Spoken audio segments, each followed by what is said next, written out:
Yun mga sir, ito tanggal ko na po yung propeller. Ay ko yung ano natin, flange. Yun, ulit tayo ng below rubber.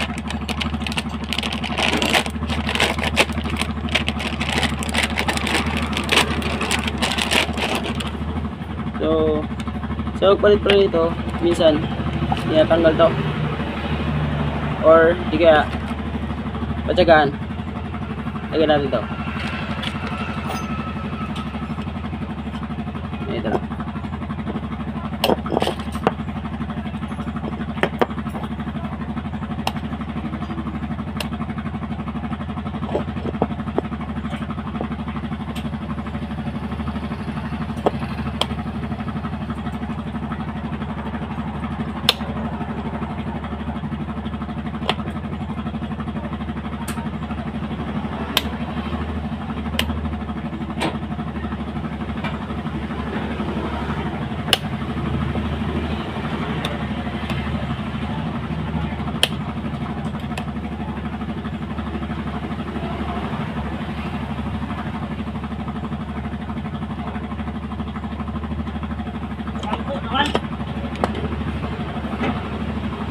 Kapit na.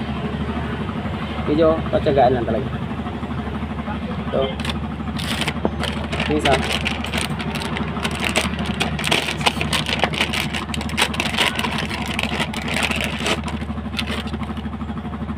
Kapit natin ito ulit.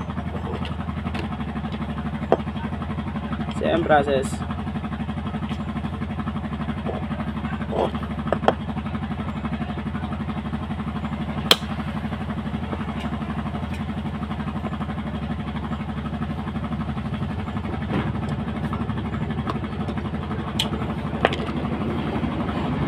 Gano'n lang kasi nakapit na below rubber, hindi mo natin kailangan tanggalin. Ito rin, kailangan natin lagyan ng cable tie kasi tinanggal na natin yung dati niya panyasin, bakal. Kaya lagyan natin ito kay cable tie para hindi magagalaw-galaw.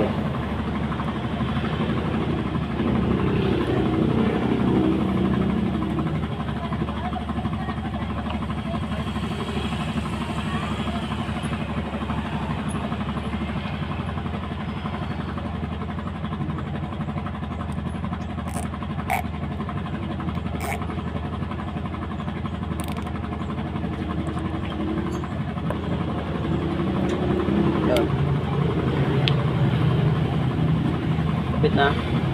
Nakakabit na naman natin to dito. Nakabit na natin dyan. Nakatagilid dyan kasi para mabilis natin maayos. So ngayon ito, lalagyan naman natin ito ng grasa.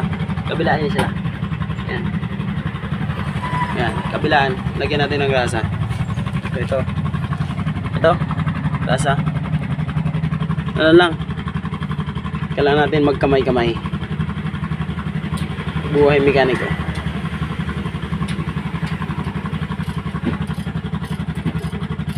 Ito dapat, yan dapat dito ay nilalagyan dapat dito ng grasa. Miniminting yan, miniminting niya ng grasa kasi yung grasa natutuyo, minsan yun ang cause ng nasisira yung slider natin.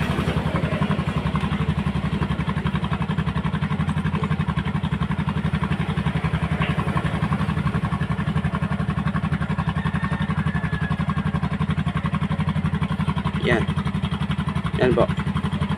So yun, pagkatapos natin lagyan ng grasa yan, ito naman tingnan natin to para makabit natin to dito, makabit natin to dito, then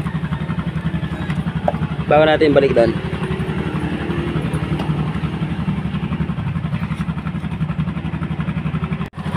So yun guys, lagyan ko na ng grasa sa bilaan. Lalagyan na natin to dito. Yan, lagyan natin dyan. Salpak na natin dyan. Ito yun.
Tapos na.